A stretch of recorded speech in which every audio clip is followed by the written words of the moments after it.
dans ceci pour les âmes. Nous sommes dans ceci pour les âmes. Nous voulons, notre but ultime, c'est de gagner des âmes. Si nous prions, c'est pour gagner des âmes. Si nous chantons, c'est pour gagner des âmes. Si nous donnons, c'est pour gagner des âmes. Quand nous nous consacrons, c'est pour gagner des âmes. Tout ce que nous faisons doit être dirigé vers le bien des âmes. Pardon, les âmes sont nos priorités. Le Seigneur est venu pour les âmes. Il est mort à la croix pour les âmes. Il a été enseveli pour les âmes et il est ressuscité pour les âmes. Nous, tout ce que nous voulons faire, c'est pour gagner les âmes. Et laissez-moi vous dire ceci. Je ne veux pas m'établir d'une longue expérience de vie chrétienne. Mais ça fait 18 ans, je suis en train d'aller à ma 19e année de servir le Seigneur. Mais dans tout mon temps que j'ai servi le Seigneur, je me suis rendu compte d'une chose critique. Ce n'est pas la seule chose, mais cette chose est critique et prioritaire. Quand tu changes ton attention des âmes vers autre chose, ta marche avec le Seigneur en pâtit. Quand tu sors ta concentration, quand ton objectif n'est plus le gain des âmes, ton comportement est affecté, ton attitude est affectée, ton engagement est affecté, tout est affecté. Quand tu pries et que tu n'as pas le gain des âmes comme perspective, c'est très facile de dériver même dans la prière. C'est très facile d'arriver à une place où, tu sais, tu peux arriver à une place où la prière devient quelque chose d'égocentrique. Et au lieu de créer l'humilité, ça génère l'orgueil. Nous devons faire du gain des âmes la pièce centrale de notre marche avec le Seigneur. Nous voulons juste gagner des âmes. Qu'on soit reconnu ou pas, on veut juste gagner les âmes. Qu'on soit élevé ou pas, on veut juste gagner les âmes. Que le Seigneur nous réponde ou pas, on veut juste gagner les âmes. Et c'est très dangereux de perdre de vue cela.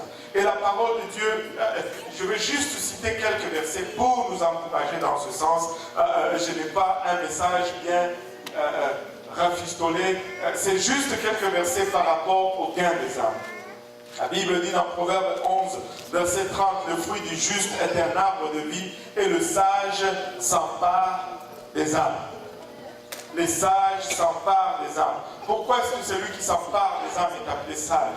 Ce n'est pas parce qu'il a une intelligence supérieure, ce n'est pas parce qu'il a une attitude supérieure, c'est que quand tu commences à te concentrer sur le salut de quelqu'un d'autre, c'est plus facile de prendre les bonnes décisions dans ta vie. Tu regardes tout avec un peu de recul. Et ça te permet toujours de réaliser qu'au final, ce qui est important, c'est quand cette trompette sonne et tu montes. Et comme tu veux monter, tu veux que l'autre monte, et l'autre monte. Le sage s'empare des âmes. Et si tu t'attelles à gagner des âmes, la Bible t'appelle sage. La Bible t'appelle sage. Et dans cette perspective, j'ai regardé vraiment verset après verset. Et je suis tombé sur un verset que nous citons beaucoup. Mais très souvent, un peu hors contexte. Ce n'est pas que c'est mauvais, mais nous passons à côté de tout ce que Dieu voulait nous dire en nous donnant ce verset. Regardez avec moi Jacques 5, verset 17. Jacques 5, verset 17. La Bible nous dit qu'Élie était un homme de la même nature que nous. Il pria avec insistance pour qu'il n'ait plus point, et il ne tomba point de pluie sur la terre pendant 3 ans et 6 mois. Et quand nous regardons très souvent ce verset, nous le prenons toujours dans le sens que nous voulons prier pour un miracle jusqu'à ce que ça arrive. Nous voulons prier pour quelque chose jusqu'à ce que ça arrive. Et c'est très vrai et c'est très important. Mais ce n'est pas le contexte dans lequel il a été cité ici. Parce que si tu lis juste ce qui suit après, il dit ceci, puis il pria de nouveau, et le ciel donna la pluie, et la terre produisit son fruit. Et la terre produisit son fruit. Mais regardez ceci, mes frères, si quelqu'un parmi vous s'est égaré loin de la vérité, et qu'un autre l'y ramène, c'est-à-dire quoi? C'est-à-dire, si quelqu'un s'égare de la vérité, nous devons nous appliquer à le ramener à la vérité avec la même insistance qu'Élie a prié pour que le ciel se ferme, et le ciel s'est fermé. Et il a prié pour que le ciel s'ouvre, et le ciel s'est ouvert. Il est question des âmes. Il est question d'être persistant jusqu'au bout pour les âmes. Rien n'est impossible si nous prions. Encore davantage si nous prions pour les âmes. Et regardez le verset 20. Qu'il sache que celui qui ramènera un pécheur de la voie où il s'était égaré sauvera une âme de la mort et couvrira une multitude de péchés. Vous savez, il ne dit pas couvrira tous les péchés. Mais il dit quand même couvrira une multitude de péchés. Je ne sais pas pour vous, mais moi, j'en ai beaucoup à couvrir. Et je ne sais pas ce que multitude signifie. Fait que je ne veux pas passer l'opportunité de gagner une âme juste au cas où tous mes péchés ne seront pas couverts. Alléluia. Juste une âme de plus, Seigneur. Juste une âme de plus. Juste une âme de plus à gagner au Seigneur. Je ne veux pas me reposer jusqu'à ce que je gagne juste une autre âme de plus. Au cas où il y aurait juste un péché de plus qui échappe à cette couverture. Juste une âme de plus pour élargir ma couverture. Juste une âme de plus pour élargir ma couverture. Alléluia. Nous devons donc avoir la même passion qu'Élie. Alléluia. Lorsque nous travaillons, nous prions pour les âmes, afin que le Seigneur nous réponde. S'il a répondu à Élie pour la pluie, il va nous répondre pour les âmes. Et vous savez quoi? Le Saint-Esprit est synonyme de pluie. Il dit qu'il attend la moisson de la première et de l'arrière-pluie. Et nous sommes sur qui cette arrière-pluie doit venir. Écoutez, quand il dit Élie était de la même nature que nous, oui, il était de la même nature que nous. Et nous pouvons prier et notre pluie, c'est le Saint-Esprit. Et ça va tomber. Amen. Alléluia. Et il y a un autre passage ici. 1 Pierre 4:8, avant tout, ayez les uns pour les autres une ardente charité, car la charité couvre une multitude de péchés. Tu sais, si on a travaillé dur pour gagner ces âmes,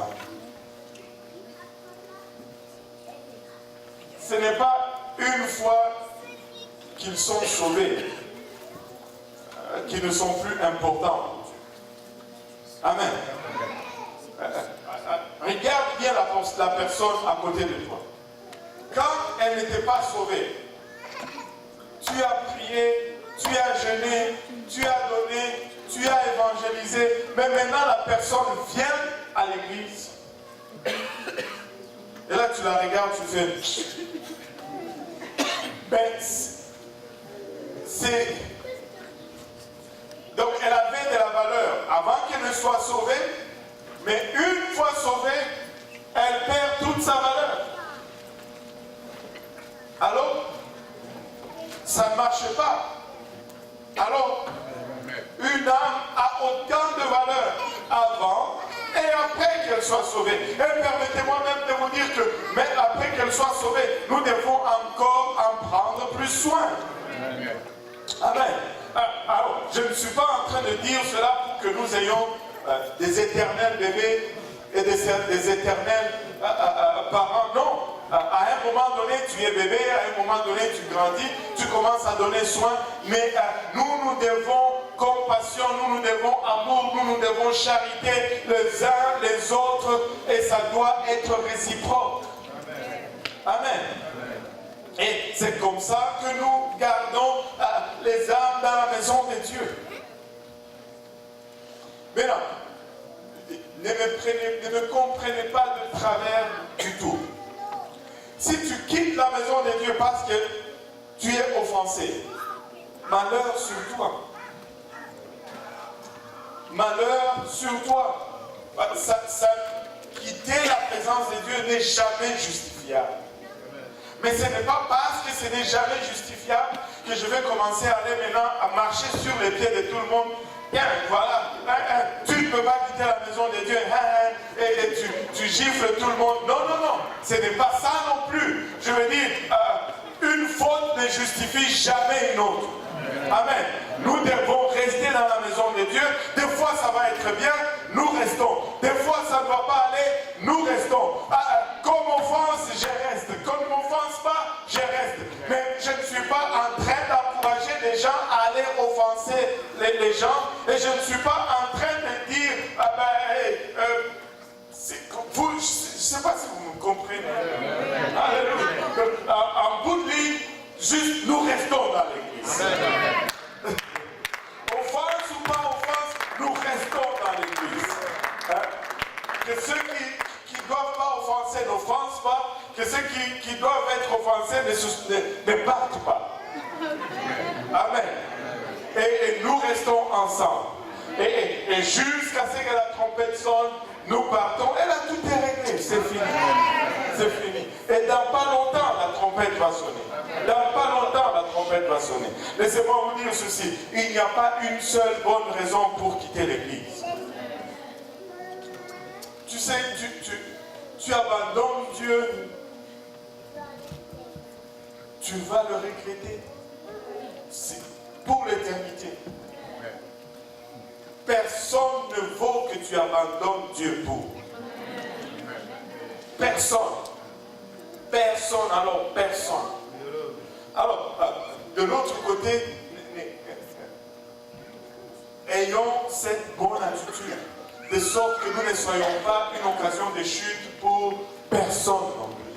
Parce que vous savez, si tu es une occasion de chute, Dieu va te demander de rendre des comptes ce jour.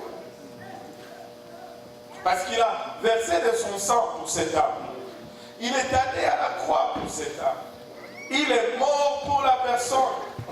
Et toi, tu viens gâcher comme ça. Tu ne vas pas t'en sortir. Il va te rattraper. Mais c'est là, même s'il te rattrape, ça ne va pas ramener celui qui est parti. C'est pourquoi je dis, ça ne sert à rien de partir. Amen. Amen. Moi, je suis dans la maison de Dieu pour y rester. Pour y rester. Regardez, nous sommes partenaires avec Dieu. Nous avons vraiment... c'est un privilège et Dieu l'a fait comme ça pour nous donner le privilège de travailler avec lui. C'est un privilège de travailler pour Dieu. C'est un privilège et un honneur de servir Dieu. Ce n'est pas un fardeau, c'est un privilège. Dieu pouvait faire tout par lui-même, mais il nous a permis de... Des fois, un parent va être en train de faire un travail à la maison, d'être en train de couper avec une scie. Il m'a même coupé. Juste, il est en train de couper. Et là, son enfant qui est encore petit, il regarde, papa, moi aussi. Le père sait que le fils ne peut pas manier vraiment cet outil. Et là, il dit, tiens ici, donne ta main. Et là, il met la main et le petit coupe. Je me rappelle quand la première fois David avait coupé avec la scie, comment on appelle ça là? Non, pas une scie circulaire, voilà. Il a coupé et tu pouvais voir la satisfaction dans ses yeux. Il se prenait pour maintenant le mettre...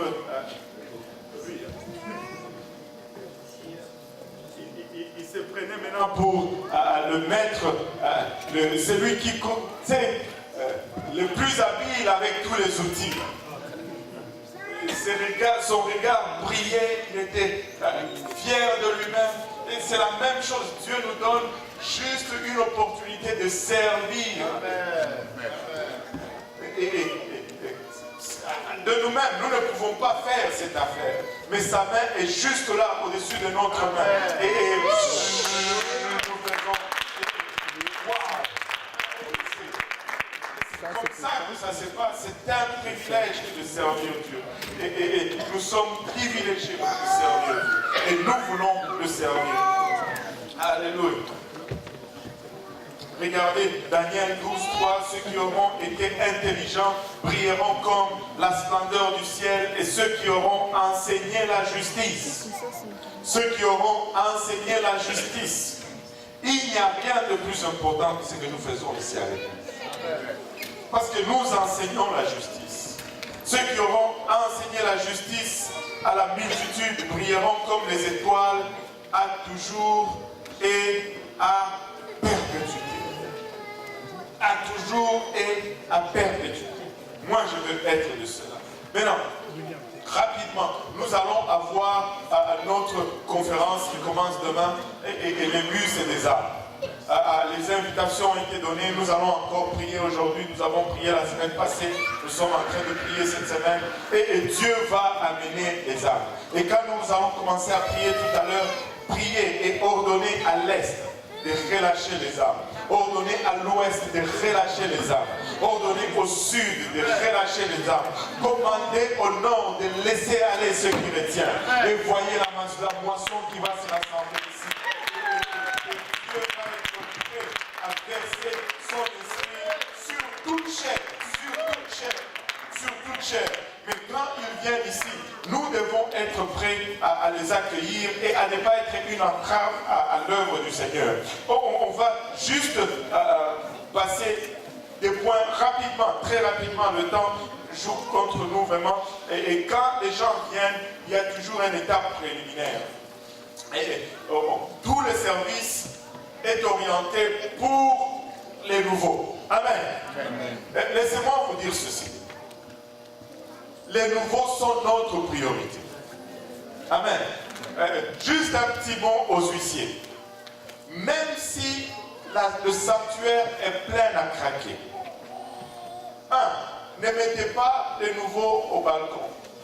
À moins que ceux avec qui ils sont venus s'assoient au balcon. Amen.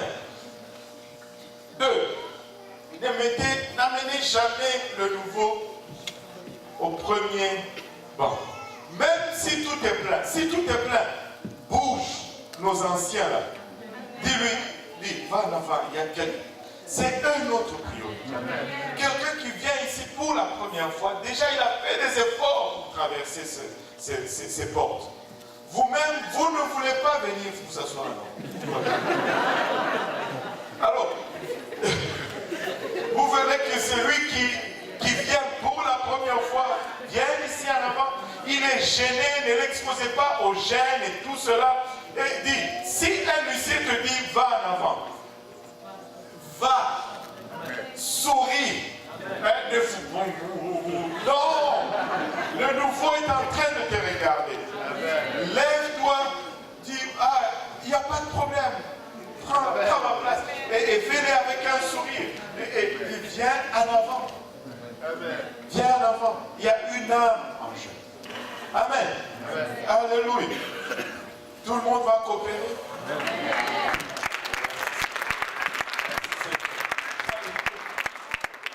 C'est parce que ça commence là. Si déjà au départ, cette âme est déjà secouée, c'est pas bon.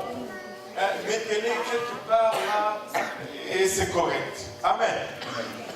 Alléluia. Maintenant, le service est prêché, le message, on chante, on loue le Seigneur, la présence de Dieu tombe. Maintenant, l'autre chose, coopérez avec nous, s'il vous plaît. Même juste pour, je sais que la plupart d'entre nous chantent, mais il y a ceux de ceux-là qui,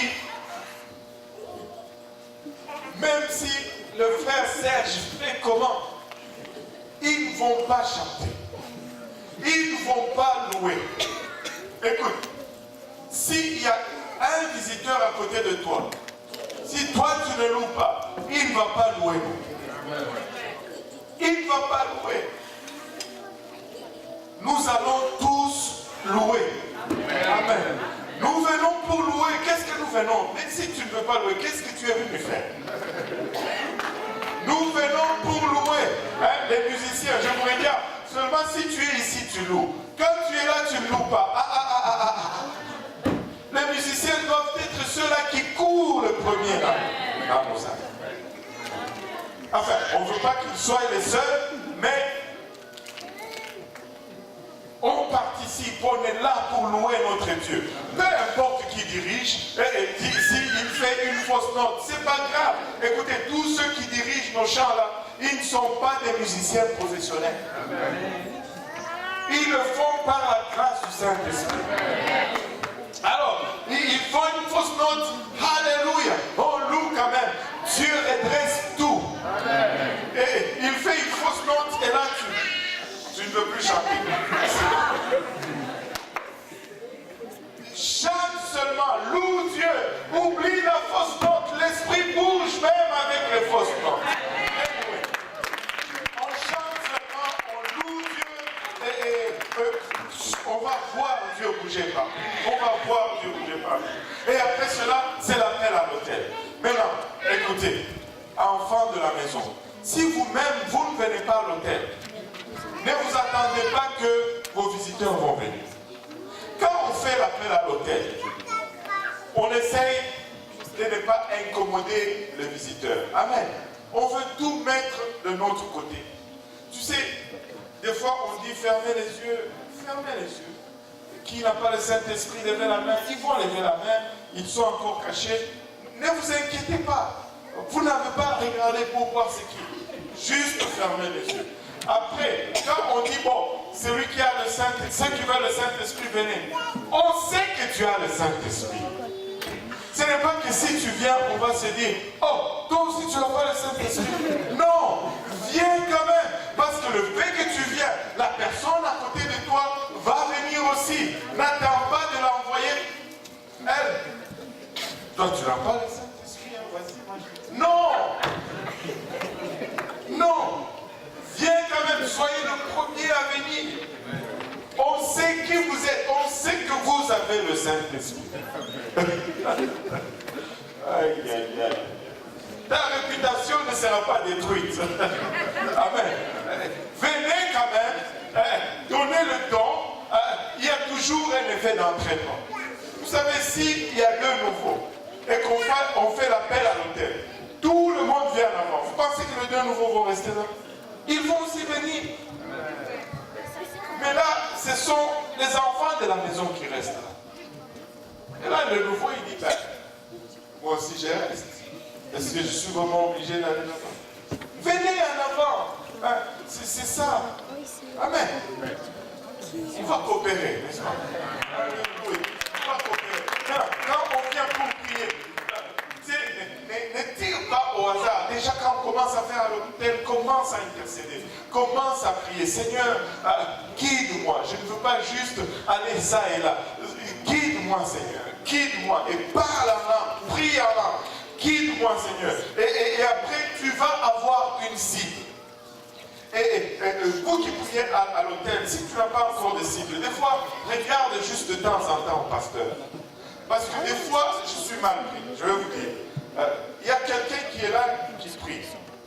Mais je ne veux pas qu'elle se sente ciblée. Quand je donne le signal, je ne veux pas qu'elle voie que je donne le signal. Là, je suis en train d'essayer de donner le signal, mais celui à qui je donne le signal est ailleurs de me regarder. Là, je dois faire... Et quand je fais cela, la personne concernée me regarde aussi. Et là, je ne sais plus dire...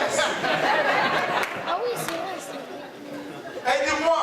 Donc, de temps en temps, regardez. Pendant le travail à l'hôtel, regardez. Soyez en accord. Coordonnons les affaires. Ici, je vois beaucoup de choses. Des fois, si je te regarde avec insistance et que mon regard tourne vers un nouveau, bouge vers cette personne-là.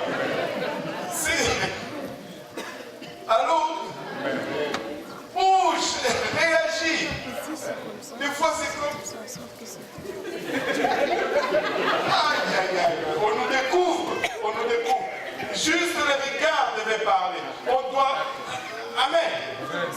Et c'est ça. On veut que quelqu'un reçoive le Saint-Esprit. Amen. Oh, le temps passe. Quand l'Esprit te donne une cible, va vers la cible. Ne va pas là où il y a le mouvement. Des fois, tu vas voir, ici, ça prie. Oh, c'est pas intense. Tu vois, là, c'est chaud. Là, c'est chaud. Et là, il quitte, il va là-bas. Non. Reste là où l'Esprit t'a envoyé. Amen. Ça va venir, ça va prendre. Ne sois pas à courir à gauche. Reste là. Choisis la personne. Les gens ont toujours besoin d'entendre une voix familière. Une autre chose, les femmes prient pour les femmes et les hommes prient pour les hommes. Amen. Les femmes prient pour les femmes et les hommes prient pour les hommes. Okay. Amen. S'il y a un nouveau, des fois il y a un nouveau qui va être là qui prie tout seul. Et 2, 3 frères autour. Et là aussi, eux, ils prient tout seuls. Non. Priez avec le frère. Et une autre chose qu'on doit faire, avant de commencer à prier avec la personne, parler un peu avec la personne. Essayez de savoir qu'il y a toutes sortes de gens. Mais quand tu parles un peu, et soyez zélés. Il y en a qui ont peur de parler aux gens et de prier pour eux. Ben, pas qu'ils ont peur, qu'ils vont fuir, mais qu'ils sont intimidés au fait. Et ils sont gênés, ils disent, ah, je suis gêné. Non, c'est la peur. Va prier. Juste va prier. Et regarde.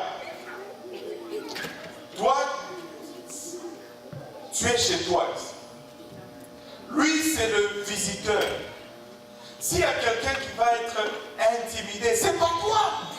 C'est lui. Même les chiens les plus stupides, il est méchant dans sa parcelle. Tu vois, même les chiens les plus stupides du quartier, quand il est chez lui, il aboie. Donc ça, c'est chez vous. Si quelqu'un rentre ici, il est dans notre territoire. N'ayez pas peur. Bonjour, je m'appelle Jonathan. Comment tu t'appelles? C'est la première fois ici. Ah, ok. Est-ce que ça te dérange si je prie pour toi? As-tu déjà reçu le Saint-Esprit? Tu parles à la personne. Comment tu t'appelles? C'est très important de demander le nom. C'est important de demander le nom. Ça, c'est une autre chose. Des fois, je vais être en train de prier avec quelqu'un, je ne sais pas ce qui. Et là, j'essaye de regarder ceux qui sont autour. Là, je ne veux pas parler parce que la personne va écouter. Amen. Mais quand on prie, j'allais arriver au point, mais j'anticipe un peu. Quand on prie pour quelqu'un, avoir les yeux ouverts. Regarde la personne, toujours. C'est comme ça que tu vas savoir ce qui se passe. Si tu ne regardes pas la personne, tu pries les yeux fermés, ça ne marche pas. Regarde la personne parce que son langage corporel va te parler. Et là, tu pries avec quelqu'un, tout le monde a les yeux fermés. Oh, très concentré. C'est bien. Mais là, tu essaies de faire le contact. Tu ne sais pas le nom. Mais tu veux parler à la personne. Là, personne ne te regarde. Tu sais, pendant qu'elle est là, les yeux fermés, c'est la seule question que je peux te demander, c'est quoi son nom? Si je te regarde, je te dis, dis-moi, parce que je veux savoir son nom.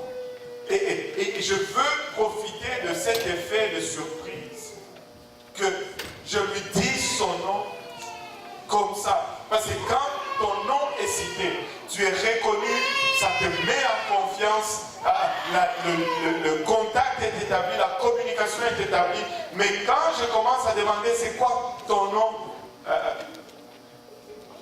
on perd. On perd.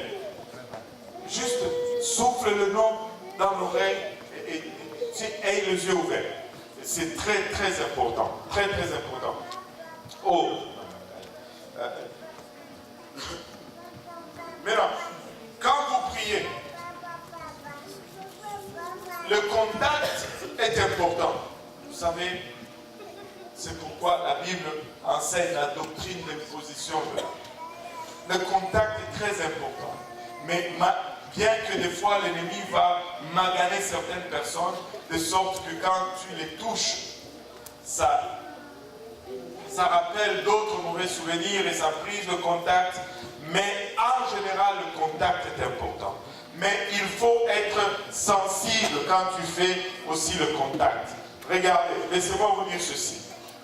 Dans n'importe quelle culture, toucher la tête de quelqu'un, c'est sensible. C'est sensible. Tu ne peux pas juste... quand tu touches la tête de quelqu'un, tu te mets en position d'autorité sur la personne. Alors, ne te précipite pas à toucher la tête. Tu sais, quand quelqu'un prêche ici, la position pastorale lui confère une certaine autorité.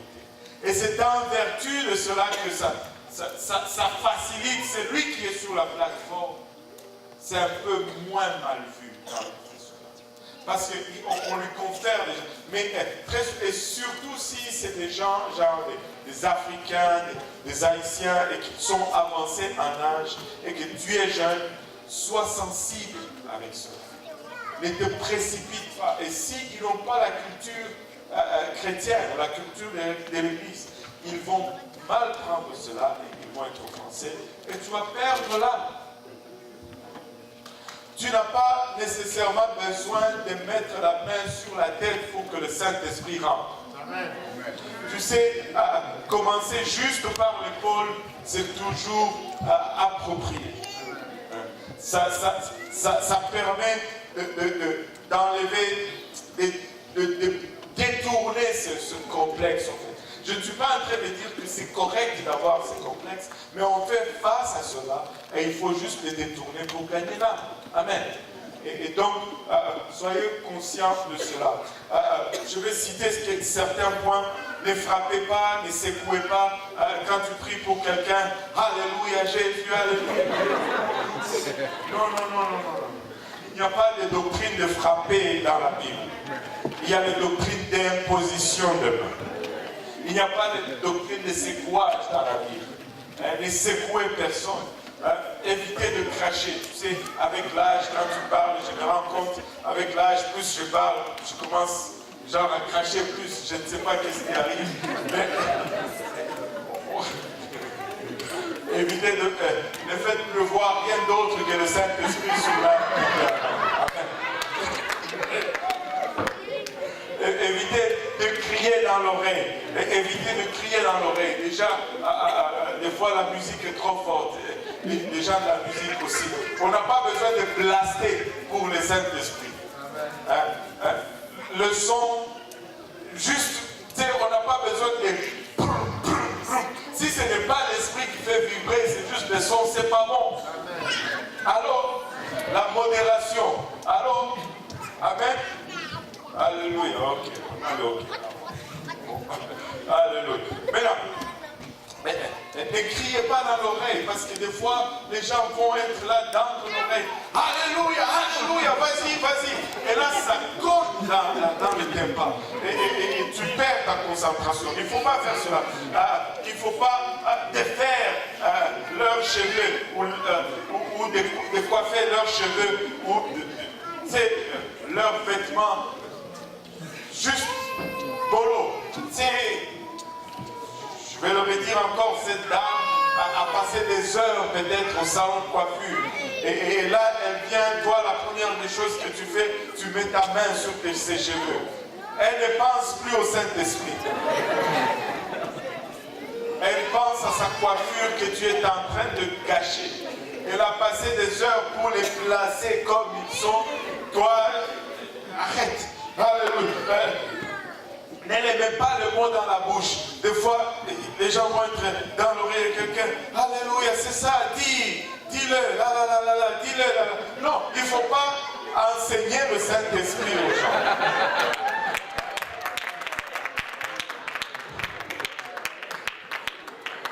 Il ne faut pas enseigner le Saint-Esprit aux gens. On n'est pas dans un cours de langue. On reçoit le Saint-Esprit. On n'enseigne pas le Saint-Esprit. On enseigne comment recevoir, mais on n'enseigne pas le Saint-Esprit. Amen. N'enseignez pas un nouveau langage. Aide-nous, Seigneur. Et leur parler en face. Essayez d'être en avant de la personne. Mais soyez face à face. Mais non, les choses qu'il faut faire. Soyez constant. Donc soyez sensible, soyez inoffensif. Essayez de ressentir ce qu'ils ressentent.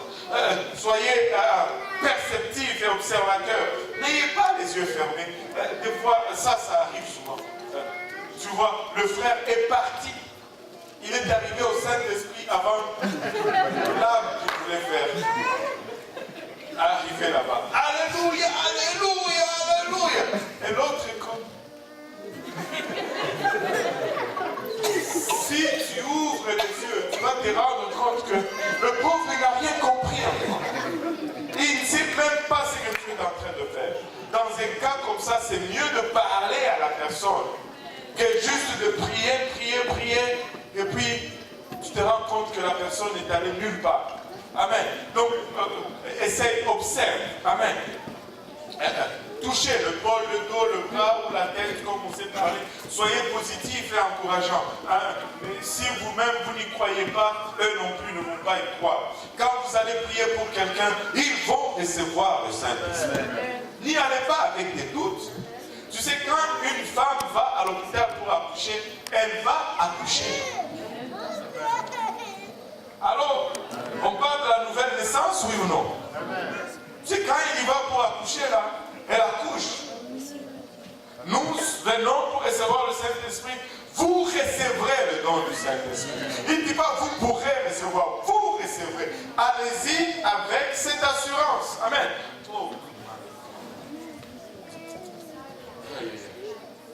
Priez à haute voix avec eux. Si vous-même, vous ne sortez pas la voix, eux non plus ne vont pas sortir la voix. Je n'ai jamais vu quelqu'un recevoir le Saint-Esprit la bouche fermée.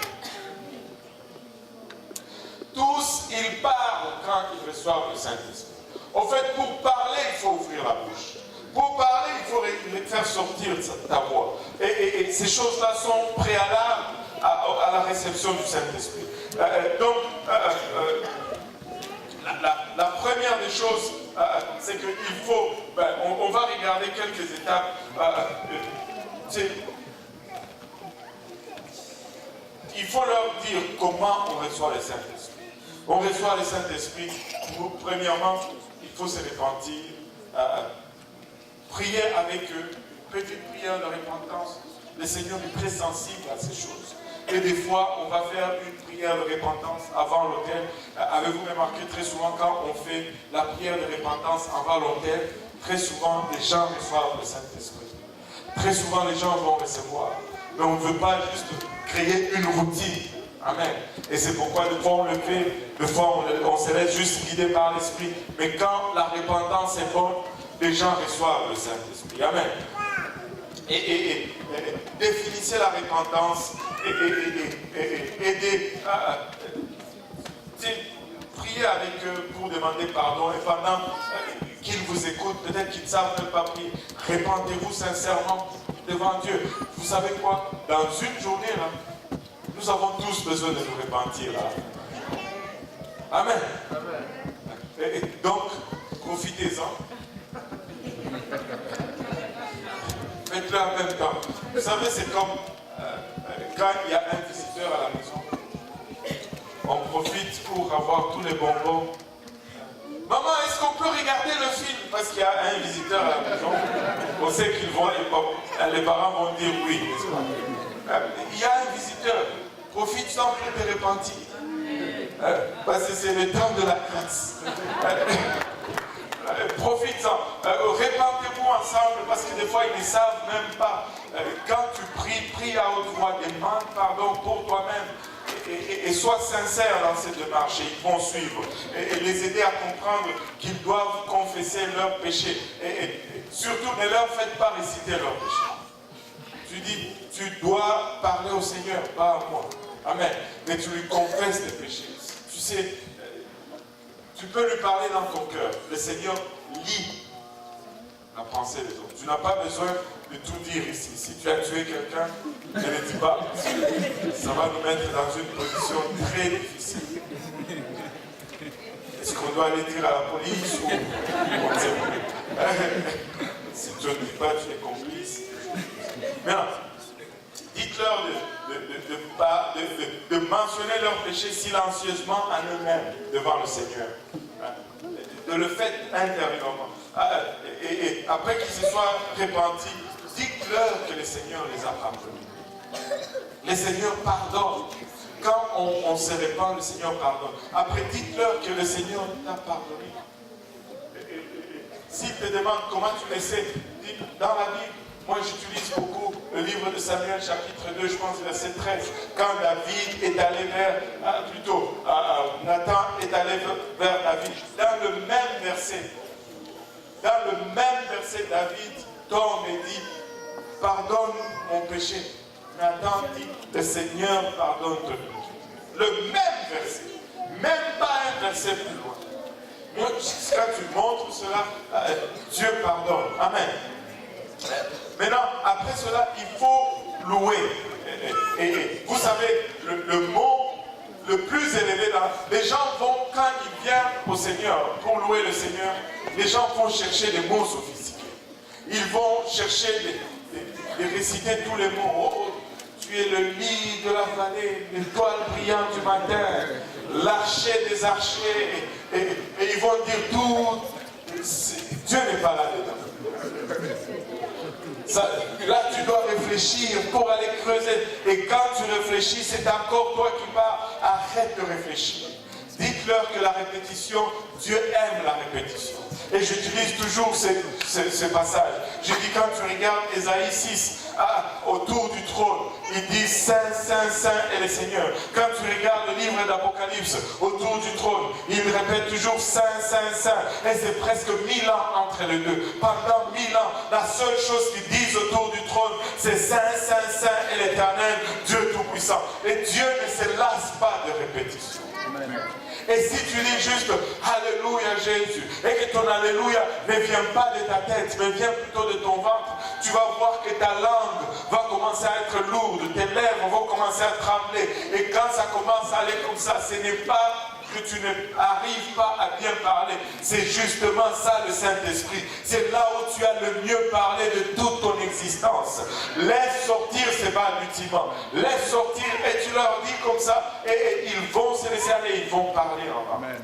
Amen. Et la repentance est très nécessaire. Louer le Seigneur et des fois tu vas le voir sur leur visage et qu'ils doivent juste faire cette transition, mais ils doivent aller à une place où ils n'ont jamais été. Et des fois, ils ne vont pas y aller parce qu'ils ne savent pas que c'est là qu'ils doivent aller. Mais si tu les aides et tu les encourages, et ils vont finalement s'y rendre. Et une seule personne parle à celui pour qui on prie. Il ne faut pas qu'une personne lui parle à gauche, l'autre personne lui parle à droite. Et on a déjà vu ça. Quelqu'un qui lui parle à gauche, qui lui dit « Allez, allez, laisse aller, laisse aller, laisse aller. » Et l'autre qui parle à droite, il dit « Tiens fort, tiens fort, tiens fort. » Et là, cette âme ne sait plus s'il doit laisser aller ou s'il doit tenir. Mais une seule personne parle au candidat pour le Saint-Esprit. Amen. Alléluia. Et quand tu as commencé, ne relâche pas. Parce que quand tu relâches, l'autre le ressent et lui aussi relâche. Et l'autre chose, c'est pas qu'il ne faut pas relâcher, mais là, alors, on va prier toute la nuit. Écoute, il y a un point où tu vois que bon, ce n'est peut-être pas pour aujourd'hui. Tu sais, c'est mieux de prier peut-être pendant 15-20 minutes. Si tu vois que la personne est fatiguée, qu'elle n'a plus de temps, on arrête. Parce que si tu gardes la personne ici 3 heures, après les 3 heures de temps qu'elle n'a pas reçu le Saint-Esprit, elle ne va pas revenir à l'église. Dans cette église-là, on te prend en otage et on te lâche. Donnez-leur la chance de revenir. Amen. Si on pouvait le pomper le Saint-Esprit dans la bouche, on allait le faire. Mais ce n'est pas comme ça que ça marche. Ce n'est pas comme ça que ça marche. Donnez-leur la chance de revenir. Donnez-leur le temps, l'opportunité d'apprécier et de voir qu'on les a traités avec considération et que s'ils ont besoin de revenir dans l'église, dans une église, qu'ils choisissent de revenir dans cette église. Amen. Alléluia. On va se lever ensemble. J'ai parlé plus longtemps, mais il est 8h50. Si on peut prendre le temps juste pour prier, un peu transformer juste cette salle en réunion de prière, que ce soit même jusqu'à 9h15, et qu'on s'assure que Dieu, alléluia, nous entende pour le temps qui reste. Amen. Alléluia. Alléluia, Seigneur. Allez, levons nos voix tous ensemble vers le Seigneur. Alléluia. Alléluia. Le francophone de Saint-Laurent. Ce sont des gens qui savent prier. Amen. Alléluia. Nous savons toucher le trône de Dieu. Nous voulons toucher le trône de Dieu aujourd'hui.